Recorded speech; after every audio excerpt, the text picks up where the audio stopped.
Hello, hello, hello, everyone. How are you? Welcome to Conversation with Soul, one good sip at a time with Dr. Angie and Yashika B. This is the first time in 2022 that we have been on, so we are excited and we have quite the show for you. So we have lots of things to discuss. As you know, Conversations for the Soul is the show where real women have real talk about real issues. Thank you so much for joining us. We look forward to having your feedback and your input. I'm going to ask our co-host to come on in and speak to us. Come on in, Dr. Yashika. I'm speaking it into existence. Yashika B. Yep, I will receive that. Sure will. Amen. Absolutely. I will. I was just looking at that because remember I told you I took Facebook off my phone. So I said, okay, now how I want to see my comments. Oh no, yes, correct. See my comments and sharing. So it's okay though.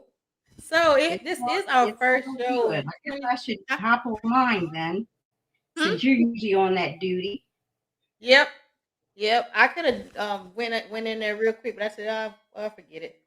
But anyway, this is our first show for 2022. We have a lot to catch up on because I Sorry. think it was right after Thanksgiving was our last show, was it? Or before Thanksgiving because we ran into the holiday season and a couple other things started happening. Yeah, I So think we had to so. fill our people in on that because some people was aware, some people was not. Because like, I'm oh, making where a are lot of they? noise here.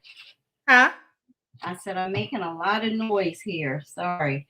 Go ahead and do your sharing. Please Mm-hmm. like and share, everyone. Like and share. Subscribe. Helen says, "Oh, Andy, so happy to see you and glad you're How recovering are well." you? Yes, happy to be here. Happy to be seen and not viewed at this point in time. Mm-hmm.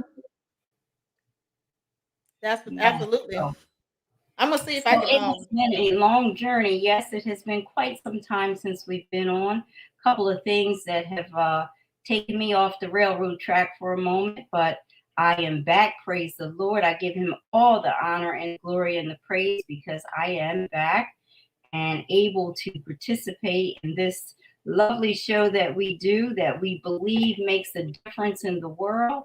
And I'm just so excited to be here. And so but before we even get into the show, I do have something that I really want to say to you. And yes, we've had this conversation, individually or what have you, but I do want to say publicly, thank you so much for all that you did to hold it down, to hold down our business ventures, as well as our personal circles as I battled to come back from You talking to my me? stay in the hospital. And you never know how much someone really means to you until you are completely incapacitated and unable to do for yourself.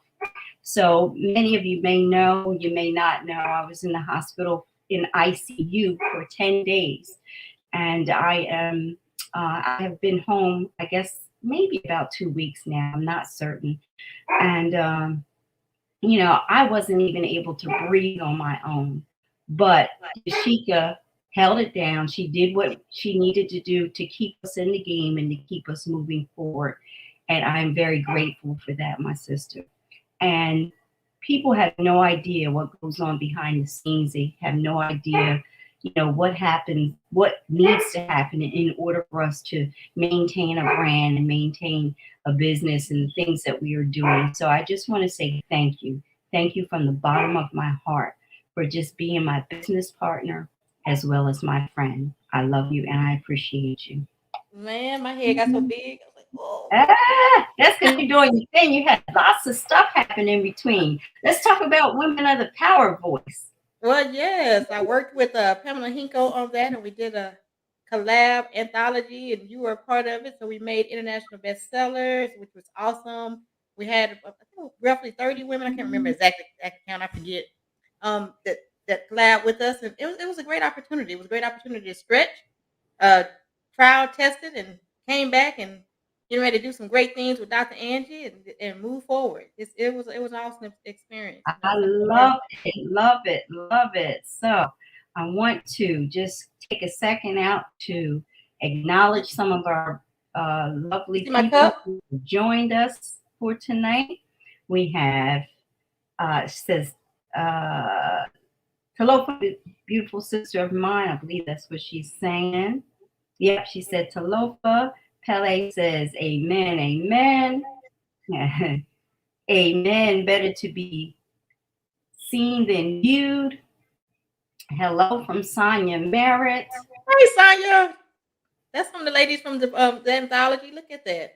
Yes, my God is amazing. Yes, he is.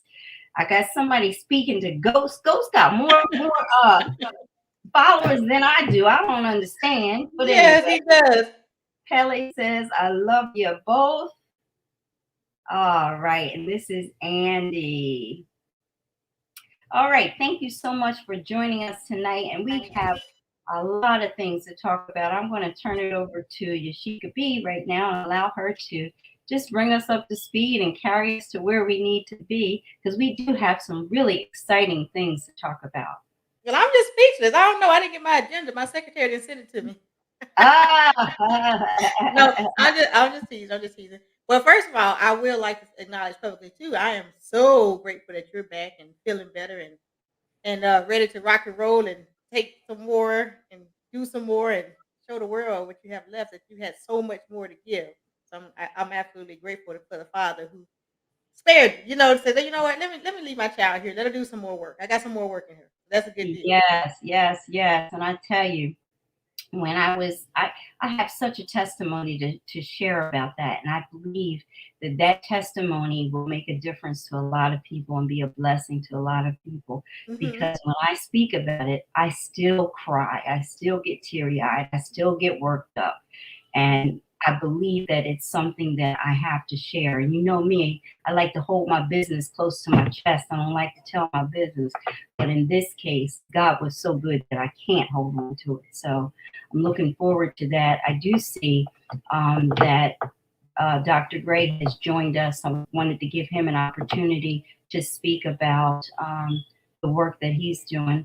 And let's just bring him in and let's see what he has to say. Hopefully he'll fix his face before he gets up there. I'm gonna need you to stop. Both of Fix y'all. my face, really? Fix my face. I don't want to be out this. I don't want to be between the love language and all that kind of stuff. So. Oh, good Lord. Hey, what's going on, y'all? Hi. Am I muted? Can you hear me? Oh, we can hear. Oh, okay. Good. Welcome back, ladies. Let's say, be nice to my brother, Dr. Angie. You know, she probably over there getting her knuckle sandwich together. Y'all don't know about Dr. Angie dying. I keep telling folks they don't listen to me. I keep telling them they don't listen to me. Oh my. It is good to be back. It's good to have you guys back. It really is. And that was a long journey. It felt like years, but it's really glad that I'm glad that you guys are back together. Mm-hmm.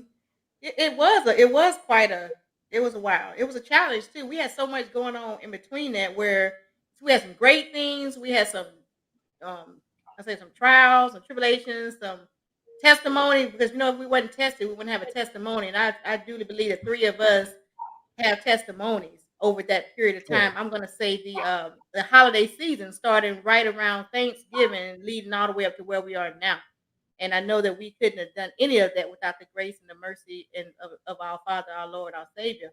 And I'm grateful publicly saying that, because we really had to lean, pull, tug. I mean, we were leaning, pulling, tugging on them. Then one of us was, I don't know who it was trying to lean and pull and tug away.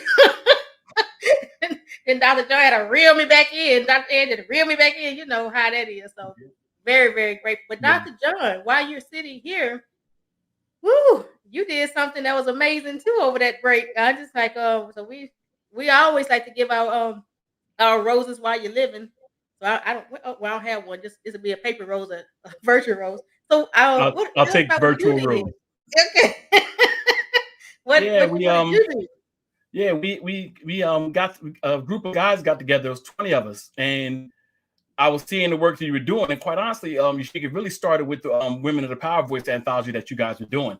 And the more I noticed, I looked around and I was like, the ladies are getting it in. They're doing it. They're doing their thing. And then again, look for the guys. I'm like, okay, where are we?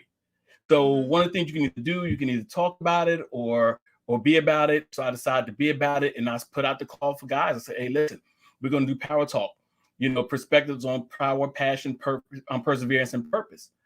So the guys responded hugely. And it was amazing to see this thing come together, because it went so much deeper in the book, because we still stay connected right now. I mean, we are still in each other's daily lives.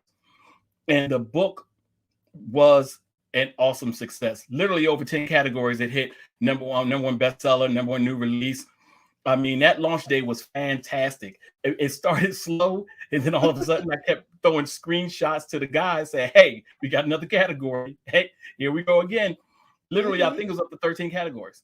Wow. It's like me and Joe Cola, he was one of your, that one of the authors in Dr. John's book. So we had an inside joke going, a little bit competitive there, but he beat me. he beat us, man. You guys, huh? He put that in our group chat. I was like, I reckon we did. But yeah, it's all love, though. It's all love, because that book doesn't get done unless I see the post you put out, and I'm saying, okay, I got to do this. So that's how we glean from each other in a friendly, competitive way. But it's also to light that inspirational spark in somebody. Say, okay, listen, let's get this ball rolling. And honestly, that Power Talk book doesn't get done without me seeing the work that you initiated with Women in the Power Voice. Thank you. And you know what? That's just part of what I like to do. I do like to just give and tell people stuff and do more. Whatever we can do to just make it. Okay. I was looking at the light because Ghost down there. He's in here, so the light was rocking, so he could knock it down. So if I go dark for a minute, that's Ghost. But anyway, between Ghost and Marley, because that's Marley in the background making all that racket. All that racket. Yep. Yeah, that's Marley. But I want to just say this. That launch day was so interesting. We launched on Christmas Day. And we launched on Christmas, and literally my wife was upstairs having to do FaceTime with our children for opening up Christmas presents, because she was that sick. And like I said, I know she don't like to put her business out there, but it was just one of those things. It was a reality. And she was upstairs, and I'm giving her reports back, and she was like, keep doing what you're doing. And I would go upstairs, and she would say, no, go back downstairs, get back on the launch. And because one of the things that her father did was, he was like, listen, we're gonna make this book happen for a father who we lost recently. And there was so much going on. And as we launched that book, we did not know how sick she was. It was only after that launch and the week after that we really found out, And if anybody's ever heard of Legionnaire's disease, we probably heard it from back in the day, but Legionnaire's disease is it's still out there, and it's real, and it hit her hard. And she'll have to tell you how hard. She'll put it in her book, because you guys can talk about the anthology that you got coming up when I leave y'all space. And after I done fix my face, my wife's looking at that look she gave me. But wait a minute, I was looking at that when you said Legionnaire's disease. I was thinking about a spelling bee. I was like, L-E-G. Okay. Yeah, it's called Legionnaire's disease, and it's not. And COVID has taken over our lexicon. And one of the things I will add is one of the things that we have to be advocates for our own health, but we have to be advocates for the health of those that we love. And when I took her to the ER, if it wasn't COVID, they weren't messing with you.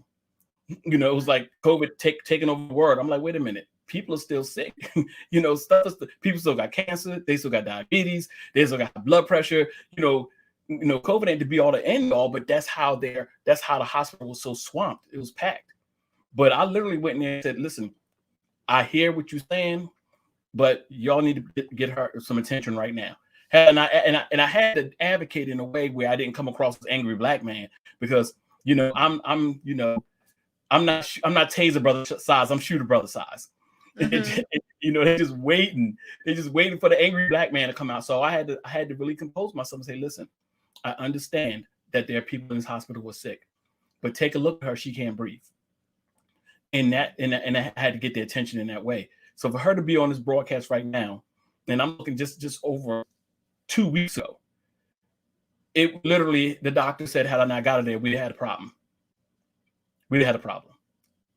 And and that's just the reality. And not only is she back here with Conversations for the Soul, and you guys are going to talk about some of the things you're doing later on, but she's back in the saddle, walking in purpose, and nothing short of a miracle. Nothing short of a miracle. And you know, people, and Angie, she alluded to this earlier, but people want your heaven, but they don't want to walk through the hell you walk through to get to that heaven. Oh, mm-hmm. You know, they want to see, look what they're doing, look at this, but they have no clue that other battles that's fought. And like I told you, because we stay connected, almost daily when she was in the hospital. Mm-hmm. And I said, listen, I'm a professor of positivity, but I have moments where, guess what? I ain't really feeling positive. I got to reach down deep and be positive. And I'm struggling to be positive. I can't see my wife in the hospital because they got it on lockdown with code red because all these unvaccinated folks want to play. But that's another story. That's another story for another day. You done hit like 3 topics. I'm writing them down too. I'm like, oh my. Yeah, I said it. I said it. Unvaccinated people didn't want to go to the hospital to all the hospital beds. The hardest part of that was the fact that I was literally there by myself. Nobody was allowed to watch it. Ghost. Let me. Oh, I'm sorry. Ghost in the house. But yes, with it, that was the hard part for me too. The hard part for me too is not being able to see you, and not being able to be here to hold your hand, and not being able to let you know it's gonna be all right, and not knowing a thing, and waiting on somebody to tell me. That was hard. That was the difficult part for me. Yeah, that was really difficult because so often we really lean on the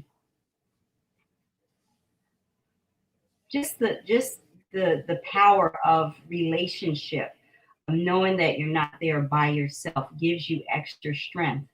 But to be there by yourself and not have anybody that you could call by name was really challenging. It was really difficult. And when I tell you fighting for my life, I mean fighting for my life. As I was sitting there and they're asking me all these questions, they're giving me these options, and the options, none of them sound like options that I wanted. They said, we got 3 things that we're considering right now for you. We're considering a breathing tube. We're considering high flow oxygen. And I don't know if I never heard of high flow oxygen before, but I'm getting ready to explain to you what that is. And then they said a ventilator. Well, when the words ventilator came out of the doctor's mouth, I could not hear, could not think, could not do anything. The only thing that I could say was Jesus. That's the only thing I could get out my mouth. And I just kept saying it over and over again. Jesus. I couldn't pray. Like, they literally just scared me. I would say to death, but it was doggone close to death. So I'm going to say, that was the craziest thing. And it looks like Ashika's back. And in that regard, it's so interesting that you're talking about that, because from my perspective, when they were saying that to me, that helpless feeling of not being able to, I couldn't even be in a waiting room. They wouldn't even allow you in the lobby. They were like, listen, we're locked down. You can't even be in the lobby. So I'm like, I got to hear all this over the phone, and I can't be nowhere on the premises. And I knew, and then they would tell me that you're dealing with so much anxiety over this, and it was nothing I can do. Most helpless feeling in the world. Nothing I could do. Yeah, I was having panic attacks and anxiety attacks. It was terrible. And, that's not what tonight's show is about. But I do think it's important for people to know that when we say I was fighting for my life, it is such a miracle to be here right now. And I see somebody ask the comment about the high flow oxygen. High flow oxygen is akin to standing in front of a jet airplane fan as it's getting ready to take off. The oxygen is so fast that it's literally blowing the skin of your face. It's pulling your face, the skin into your face. It's amazing. It is, when I tell you, scary and uncomfortable and noisy. I will never forget that sound again. And when I hear anything that sounds like it, I'm sure it's going to take me to a place where I don't want to be. So it was quite a thing. But anyway, I say moving right along. Won't he do it? Yes, Andy, he will do it. God is good. He will definitely do it. Absolutely. I was as I was fixing things and listening, I was trying to pull my Facebook up so I could, and acknowledge people on the other end. But you're right, won't he do it? But what was the name of that disease again? Say that again. Legionnaires. Legion. Legionnaires.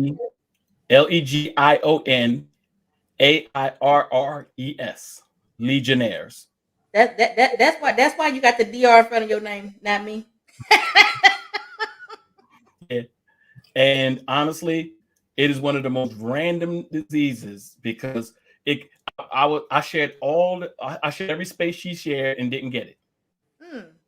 It makes a random decision that, okay, I'm gonna attack your lungs. I'm gonna choose you, and attack you. And because we're all different. Our immune systems are different. And it made a decision, okay, I'm attached to her. And here's what the doctors kept asking me. They kept asking me about all these COVID questions because the disease acted like COVID, but it wasn't. It attacked both her lungs like it was COVID, but it wasn't COVID. They tested her 4 times. So when I tell you, listen, guys, don't play with your health. Ladies, don't play with your health. Advocate for the health of yourself. Advocate for the health of your loved ones. And that's the best advice I can give. Advocate for your health. It also said, had I not been vaccinated and boosted, we would have had a completely different outcome as well, because they would have been trying to fight 2 different things, and they would not have been able to attack the real deal the way that it needed to be attacked, because they have different procedures for COVID than they do for Legionnaires, and they would not have been able to go together at the same time. So I would have probably had a really negative outcome, which, I'll speak more to this at another time, but I do want people to know that while you were saying that it didn't get anyone else, so I was never contagious, but we were in all of the same spaces at the same time, and only I got it. And the thing that I truly believe about that is that there is a season for everything. And I know that God is working on me for a number of reasons. And one of the things that I believe is that I'm dragging my feet. I'm taking care of everybody and everything, but not myself. And God had to show me, as Yashika says all the time, show me me. And he had to show me that I need to get somewhere and sit down and learn to take care of myself and stop worried about taking care of everybody else and allow others to take care of me, because that's very difficult for me. That's a challenge for me. And, I just know that this season has taught me so much. This season has taught me that it's okay to ask for help. This season has taught me that you have work to do. Quit playing. Stop wasting time. Because all of my life I've heard, tomorrow is not promised to you. The bottom line is tomorrow is not your issue. The rest of today is not promised to you. And I think when we really start thinking about that, it's the seconds that make the difference. When we got to that ER, they literally said another minute or 2 would have created a whole different scenario for me. And I just remember them holding onto my shoulders and saying to me, DNR or not, do you want us to resuscitate? We are going to need to resuscitate. Do you want it? Oh my gosh. Like, really? And that's normally a question that they ask the spouse. Yeah. I couldn't be there for them to ask. Couldn't be there. And they didn't call me and ask me because they didn't have time to call me and ask me. They had to ask her. So anyway, we've gotten off the beaten path here. So But actually, no, we didn't. This is a good conversation. It is some of the stuff that we needed to. If you're still talking, that means it need to be said. That's one thing about it, because I do believe in the spirit. I do believe in how it works. I don't think anything is happenstance. I think it's all supposed to stand. It's supposed to be the way it is. So no, it's fine. I'm sitting here listening, and so is our audience, and I'm quite sure they are listening and enjoying the conversation. Because one thing that I did take from that, I am taking from it, because when you said about tomorrow's not promised to you, the end of the day, because it just brought me back to in 2012 when my husband passed away. You're absolutely right, because we can be sitting here right now, and we always say, "Oh, tomorrow not promised." No, we're not even promised these next few minutes. Anything can change like that. seconds I now. mean, I remember seeing him in full motion to move, and literally the muscle died in the movement. So he lost it. So I do completely understand that statement, and have been through it, not personally, but with my husband, watching him go through it. And these are some things that are really in our community. It's challenging. It's challenging, and you also said something else. Not asking for help, but being able to receive help. Because some of us, we just so headstrong, we don't want to do any. We don't want to. I don't need it, but yeah, you do need it. Yeah, you do. And one other thing that I learned when he was ill is that when people ask, "Is there anything I can do for you?" And y'all listen close, put your ear to the screen so you hear what I'm saying.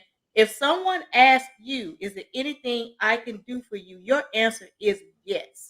I don't care if you let them buy you a gallon of milk, because if you say no when you need the help, they're nowhere to be found, because we're so busy saying no, I don't need any help. No, I don't need it, but you need to want something. And I learned that through the ALS process. And that was one of the things that was a going thing with other patients and families with ALS. If someone asks if you need anything, you say yes, because you just don't know. You're gonna need help, and you want them to feel involved. And in the most part, some people may ask if you need anything because that's just routine. Call them out on it. Give them something to do. Yes, I do want something. As a matter of fact, can you go fill this car up with gas for me, because I can't right now. Anything. Just do anything. And then for the most part, you also learn that some people are really truly wanting to help. They really do want to do something, because you don't want to block anybody else's blessing by saying no. I'm just saying. That's just my little two-bit. She might be talking to me, because I kept saying I just need prayer. That's all I need. Oh, my bad. Was that you? Was that you over there? Oh, my bad. She was saying the same thing to me, Yashika. I was like, listen, we got to go to the hospital. We go to the hospital. Just pray for me. Leave me here. And I said, let me explain something to you. We're leaving now. We're leaving now. Mm-hmm. And that's another one too that we have to understand too. The significant others, is sometimes you got to stand up now. You gotta sit these people down who headstrong, like Dr. Angela. That time I son just pray for you. Okay, we've been praying over you. If he didn't make that decision, say, hey, look, we got to go. Kicking and screaming, which she couldn't do. Throw over your back. Let's go. Here's what he said to me. I'm gonna give you 30 seconds. Am I taking you to the hospital, or am I calling the ambulance? I was like, 30 seconds? Look, barely able to breathe, trying to give you some flack. You should have put that ice on for real. Try to lay me out, can't put two words together. Yeah. That's what we should have really turned into ice. Because there's different, and then there's different. And that's by paying attention to somebody outside of aches and pains. Then you realize there's different, then there's different. And that was different. And it scared me to the point I was like, okay, now this is different. This was one of those in sickness and in health things. And that's exactly what we experienced. One of those sickness and in health moments. And you can't prepare for that. You really can't. And you could all day long, then some. There's nothing in God and in our human playbook that prepares us for that. You learn it on the fly. There's no kind of class you could take, sickness and health prep. There's none of that. When it happens, it just comes. And you got to deal with it as it comes. But it has to be some deposits in the bank. in order for you to deal with those things. That's where you put those deposits in. You got to take something from that bank. Something got to be there. Mm-hmm. Yeah, and I'll never forget the look on his face. His eyes were like this. He was like, we're gonna need to get out of here like now. I'm like, man, what's his problem? Why are you looking at me like that? Yeah, because I was looking at her. I was still beautiful, I'm sure. But you know what? Oh, goodness. Absolutely. But you know, very this is the time where we can thank God for the building of the testimony, because that's what this is. But it's also the clarion call to say, okay, there's some things we have to do, and that's what life is about. Why am I here? What do I have to do while I'm here? Because I told my brother one time, I said, I don't know why we act like we got 1,000 years to be here. We do. We walk around like we got 1,000 years, and we don't. So only what we do for God's gonna last. So we may as well go ahead and do what we need to do now. Absolutely. I tell you, God is good. And as crazy as it sounds, as much of a praying woman as I am, praying all the time, morning, noon, and night, always praying for other people. You couldn't pray for yourself? Needed to pray. I could pray. And that in and of itself was upsetting. Like I was saying to myself, why can't I pray? All of this is going on in my head, and I literally could not get anything out other than Jesus. That's all it says. That happens, but here's my download on that, because that's when, like Dr. John was saying, being connected, that's when the intercessors have to step in, because there is such a thing is that you are so that you can't pray. That and that's why you have to have people, true people in your corners that can stand in and fill in that gap for you and fill it. And that's why thank you. Yeah, but you know what? But I can't take all that credit because I said, and like my hubby did, as angry as he makes me sometimes, he literally saved my life, because I didn't know I was in the shape that I was in. I had no idea that I was as bad as I was. Like I said, until I looked at his face and I saw those eyes all like that, I'm like, okay, it's different. When did you realize that you were in such bad shape? Was it a moment? I did not realize what shape I was in until they started working on me in the hallway at the hospital. They never even got a chance to get me to a room. And when they started, like, I wasn't admitted. So that's why they needed to understand my DNR status, because I wasn't even admitted to the hospital. I was literally in the hallway. There was like a little cove in front, just beyond the elevators. They literally pushed me into the cove and started working on me there. And when I saw how many people, there were so many people, doctors, there were all these doctors around me and nurses, and so many that in and of itself was causing anxiety for me. And, you already can't breathe. Well, you got all these people standing around you. Now you really can't breathe. And they're like slapping all this stuff on me. They're strapping these thick things on me and pulling these, all these cords and wires. And I mean, it was very, very scary. But I think the moment that it became crystal clear to me how bad shape I was in was the moment they said to me, we're considering a ventilator. When they said they're considering a ventilator, let's just say all decorum in my mind, heart, soul, spirit, it all left. Because at that point, and they had all but called me. And I'm gonna tell you something funny. And my husband can attest to this. Once he was able to visit the hospital, there were literally nurses and doctors coming from all over the hospital after I recovered and got well to come say hi to me. They said they were like, oh my God, I had to come say hi to you. I had to lay eyes on you. I heard that you made it, and I had to come tell you that. Oh my gosh, you gotta be. She was a rock star. She was a rock star. She really was. I was like a celebrity. Okay. hospital. It was amazing to me. People were literally coming to me saying, I just want to touch your hand.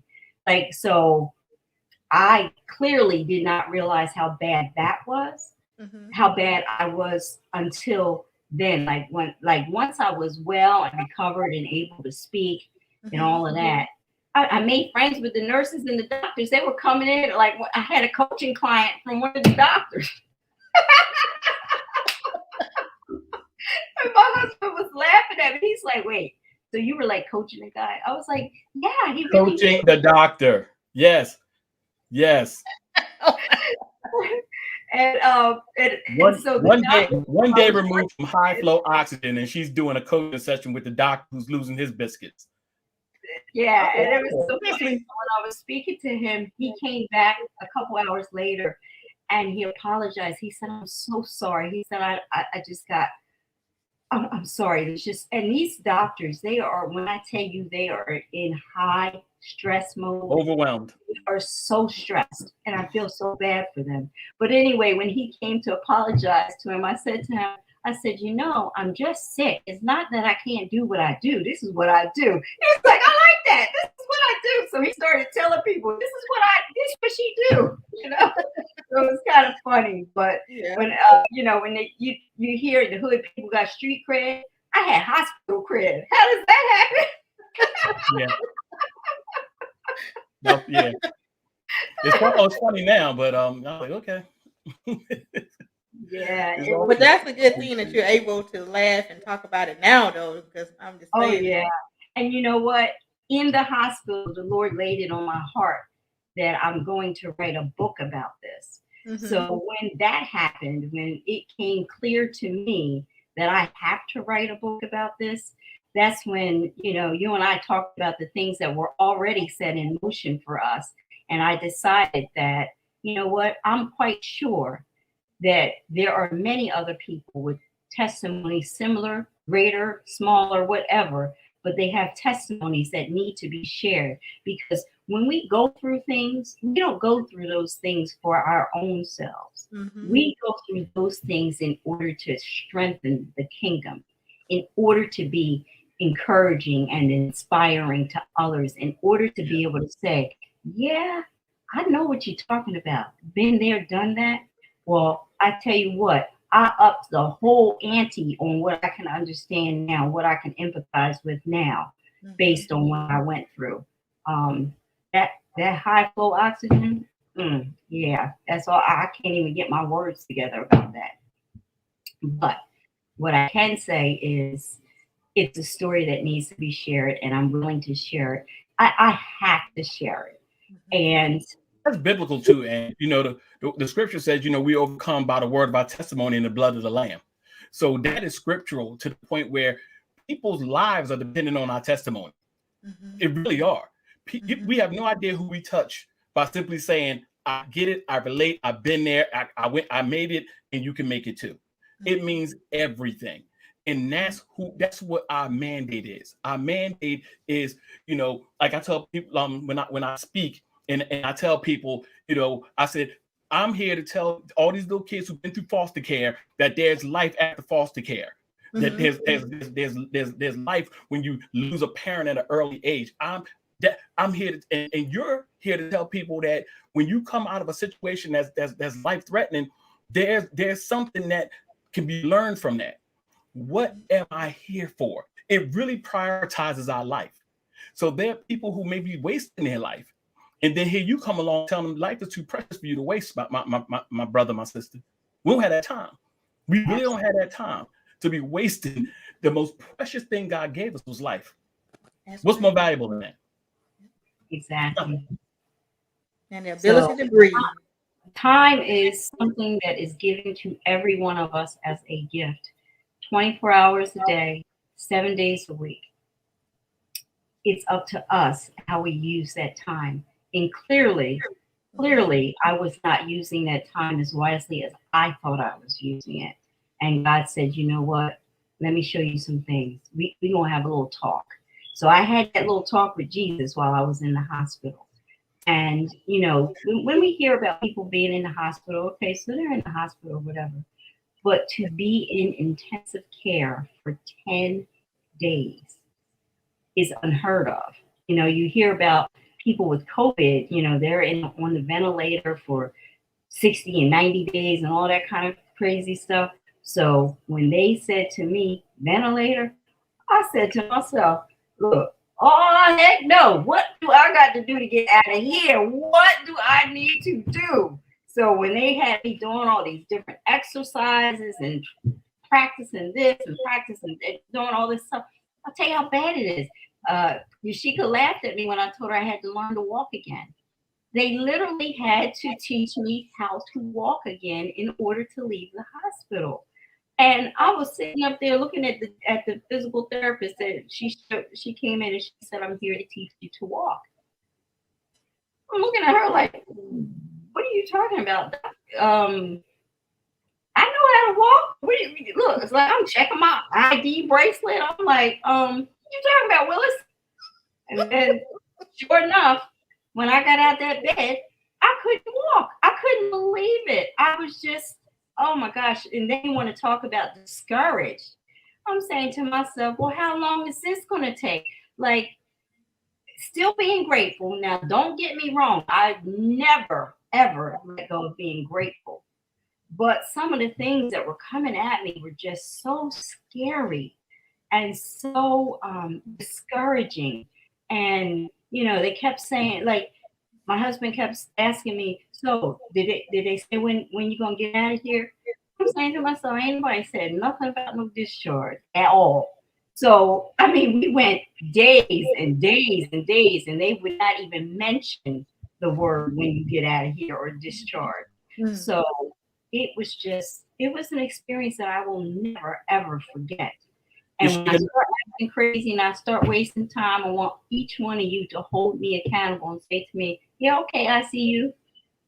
That helped me get right back in line, okay?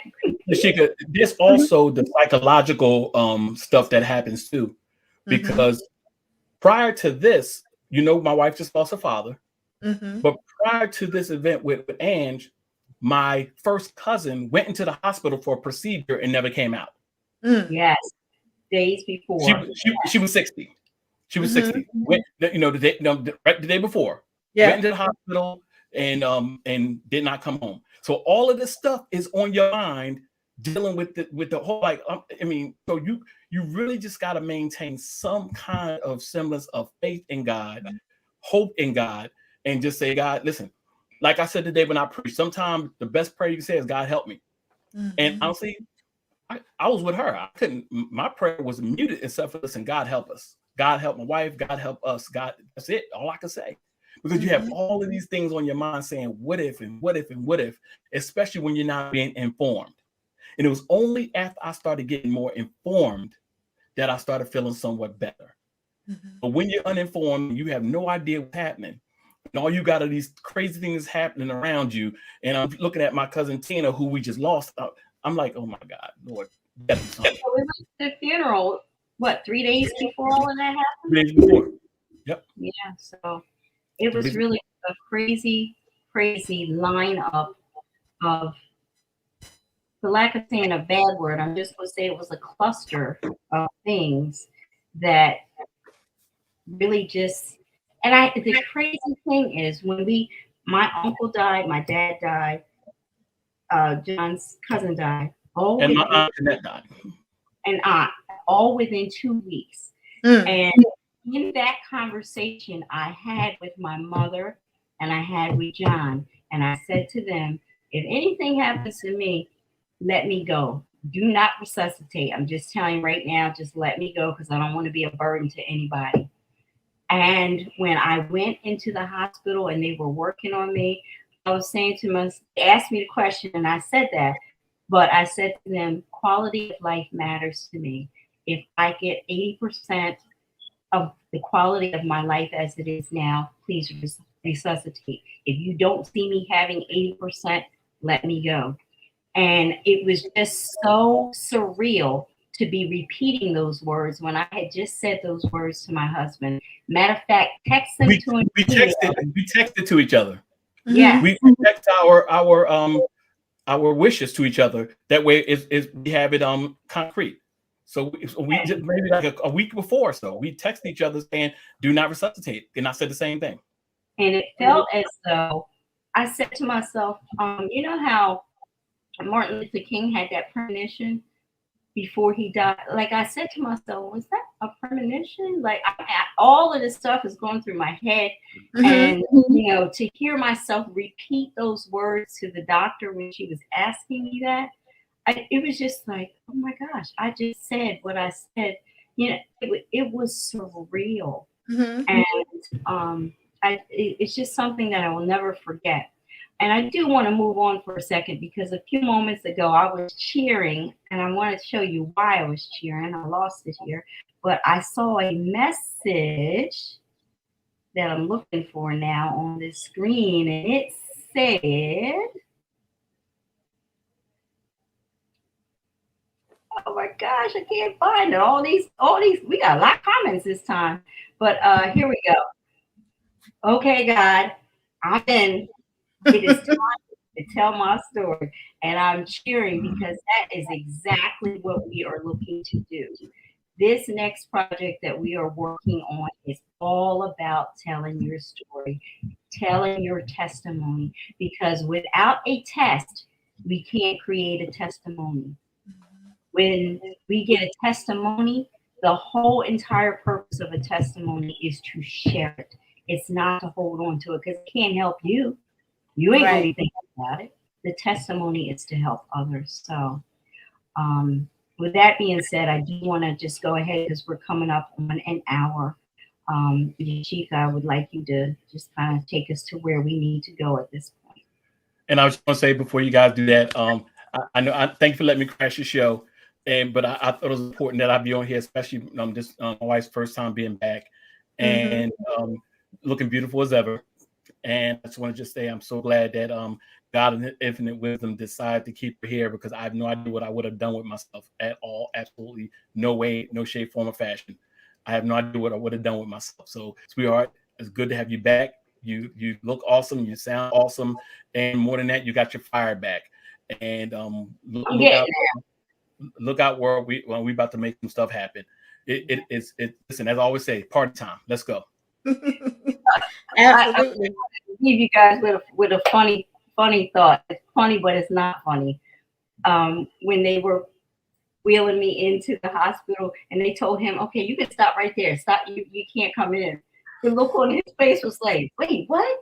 You mean I can't come in? So it was so funny when they're wheeling me away in the chair to get ready to turn me away in the wheelchair, and he's standing outside like this. He was in shock. Like, look, you can't see my hair, but he was like, goodbye? Yeah, really? Like, I wasn't used to that. Yeah, it was crazy. And but anyway, that was just one of the funny thoughts that I thought. But that definitely was not funny, because that meant I was left in there by myself. But he just looked so pitiful. He looked like this little 10-year-old out there going, bye? Like, you mean really stay out here? And they took me to wait in the lobby. I had to go outside. Yeah. Oh, wow. But listen, go ahead, handle y'all's business. Y'all got some stuff to talk about. And like I said, thank y'all so much for having me. I'm crashing your show like Yashika crashed my show the other day. She hijacked my show. Oh, but they don't know that we started off the three of us until you fired us. Yeah, fired us. How he gonna fire us? I know.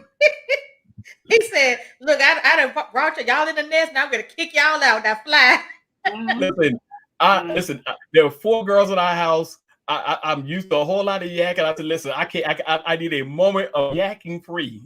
Yakking free. Go ahead, do your thing. Thank you again, Dr. John. You guys are welcome. Listen, yeah. much love to y'all. I love you, Yashika B. I love you, sis, and keep doing your thing. And I'm looking forward to what's coming next out of this, because the beauty of all this is what comes out of it. So I'm looking forward to what comes out of it. Yeah. Thank you for saving my life. Well, as you all can hear, Dr. Angie did allude to a couple of times that the testimony has to be written. She's holding herself. Well, actually, she had a charge to give because God already gave her that. So she has to do what she has to do. So it has to be written. But we decided, well, she decided that we would do this together as an anthology of testimonies, conversations for the soul, testimonies, right? Testimonies that stories that only you can tell. So we are going to be asking, well, people, if anyone wants to join us on this, did we say all women? We're not doing just women, dog. We're Or female. It doesn't matter. Anybody women. who has testimony that they believe is worth sharing, we want to hear it. We want to see it. We want it to be published. Mhm. Absolutely. So we're starting on that this week. Yeah, Friday. I think it's no. Wait a minute. When's the 27th? Whenever it is, but this is coming up. So we wanted to put it 27th. We wanted to put it here first and let our audience know that we are going to do that. We're going to work together. And if anyone is thinking about that, maybe want to join us, please message us, inbox us. As a matter of fact, you text us, whatever, or just put a comment in the box and we'll see it and we will reach out to you. But now let us get something clear now, because some of y'all know me, some of y'all don't. This is not just a everybody jumping on do this whatever. Listen, this is a serious business right here, because this one means something different. It really means something different. This anthology, and I feel like what this one is worth is truly far greater than anything I've ever done. And it's going to be far greater than anything I've ever participated in. And I am grateful to spearhead this one with Dr. Angie on and Dr. John, because he act like he got it, but y'all, he's still part of it. No, he's in the back. Y'all saw him with the spelling earlier, right? Yeah. Awesome. Yeah, so we are actually, if you want to be involved, if you want to know more, just let us know. Reach out to us somehow. You can also let your friends, somebody else know. Reach out to us. Somebody, if you have a testimony and you need to tell your story, you're the only one that can tell that story. Nobody can tell your story like you. We don't know it, and you don't. I mean, no one can tell it like you. But I do know from listening to Dr. Angie just then, it really did send chills through my body, because I've you hear in the distance someone say a near death experience, but when somebody that you know, that you touch, you talk to, and they give you the account of the situation, that's something that needs to be said for real. That needs to be written for real. So again, and I hope I got that out, because I feel like I was beatboxing or rapping or something like that. And so hopefully I got it all out. So anyway, to make it plain and simple, we are doing an anthology, Conversations for the Soul, testimonials, only stories that only you can tell. We are looking for authors. We're not sure how many we want. We don't want a whole lot, but we do want some authentic, decent authors. You don't have to have written before. We're okay with that, because Dr. Angie is an absolute wonderful writer, editor. She knows her business, and then she has a partner as well. So we will help you with that. But I do know that some people are wanting to write. Some people have stories that they need to really tell, and we're giving you opportunity for that. And you don't have to be a speaker. You don't have to be a writer. We're just willing to give back ourselves and help somebody else put their story to paper. I say to paper, but it's all electronic now, but to paper. Anything else, Dr. Angie, you want to say on that? No, I just really invite people to give of themselves. And when I say give of yourself, that is being transparent and authentic about your story. And some stories are going to be tougher than other stories. But at the end of the day, it is a story that needs to be heard, but it can't be heard until it's told. And the story can't be told until it's written. So it's important that we take time out to really consider sharing our testimony with the world, because we have 8 billion people on this planet. Somebody needs to hear it in your voice, in your words, in the way that only you can tell. And I love that about the title of our book, The Story That Only You Can Tell, Testimonies for Life, the story that only you can tell, because it's so true. No one can tell your story the way that you can tell your story. They can't be authentic. They can't know all of the nuances. They can't know what you were thinking. They can't know a lot of things. Some of the things that I just shared here tonight with you, my husband hadn't even heard. He didn't know a lot of the stuff that was going on because we haven't talked about it. And I don't know why we haven't talked about it in detail like that. But when I write this story, I'm going to write it in detail because I believe people need to know where, when something happens to us, what we do to sustain and overcome. But more importantly than that, when we recognize that we still have work to do. God put us here for a purpose and He gave us a plan. And sometimes we get off the beaten path. We go left and we should be going right.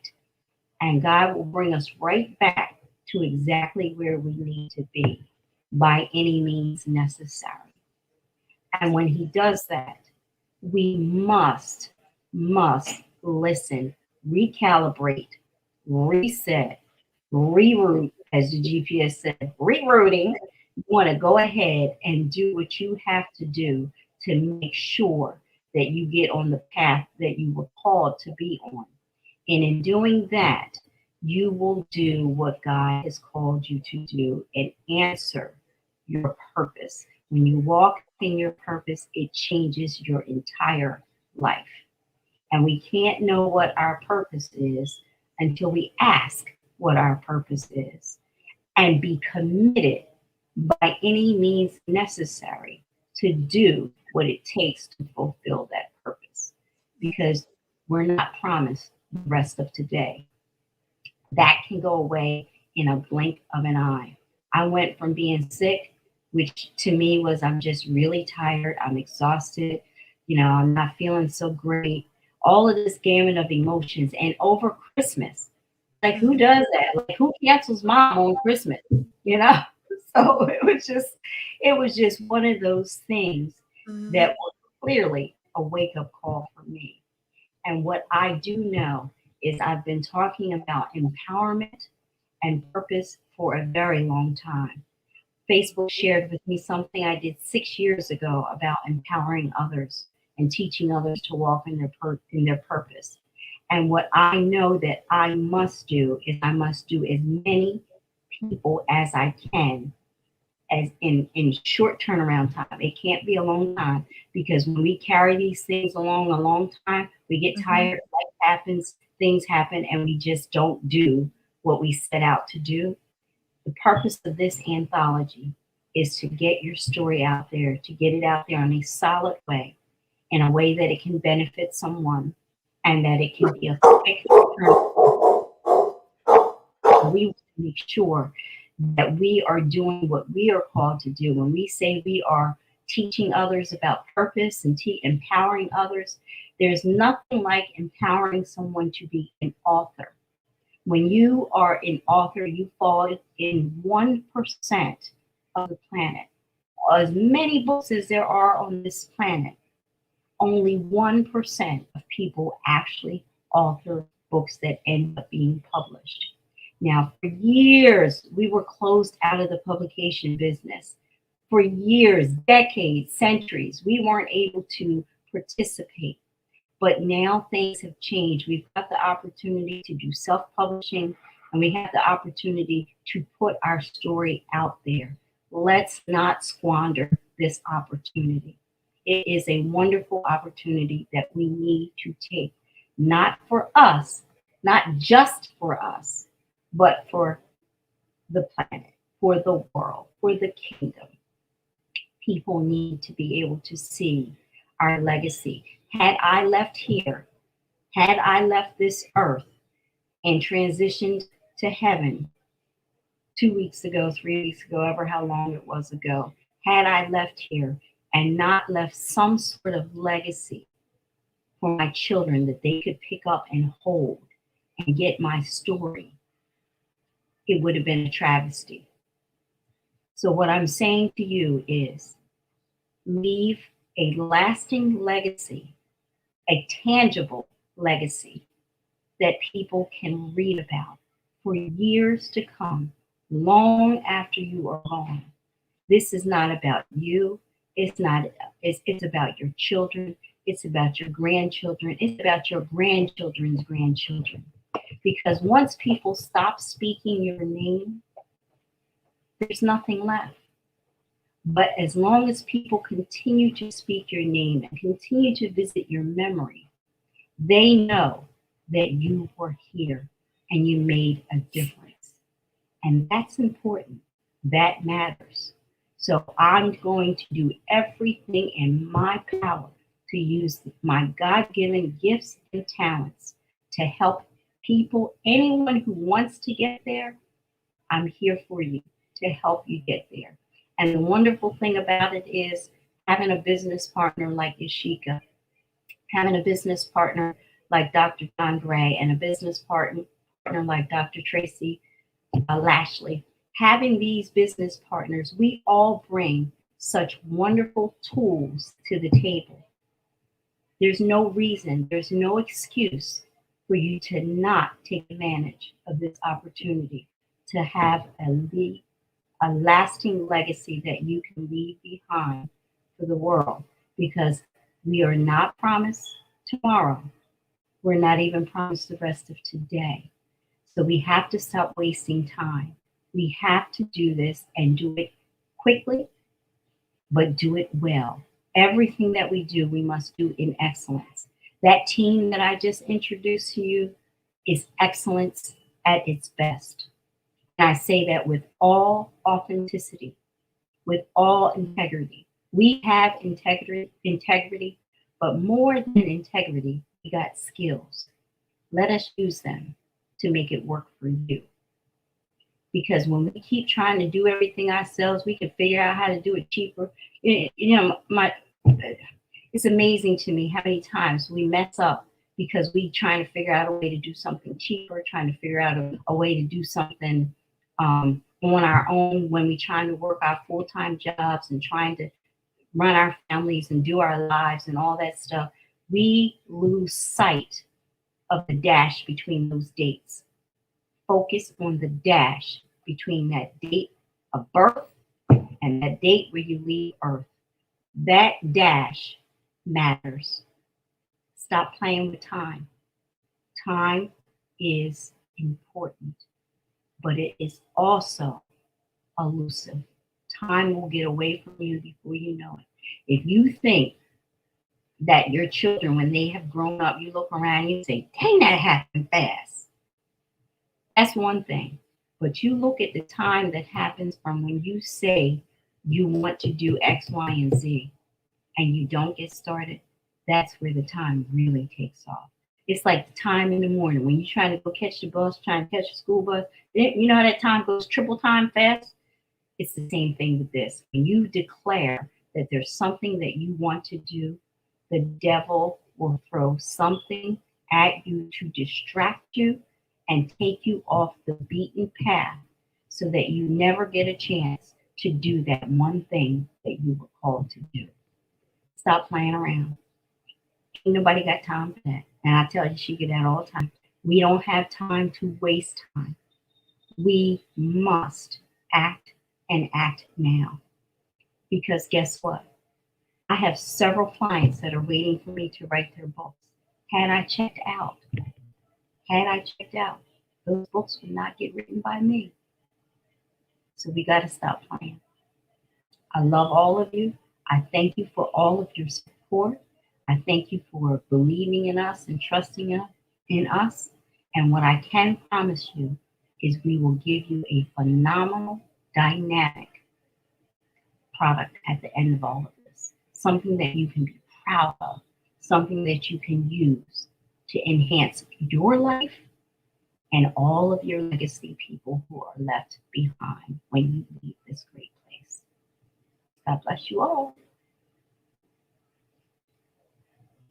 That was good enough for me. We can end it right there on that note. Thank you all for watching. Thank you for tuning in. We're back. Dr. Andy and I are back.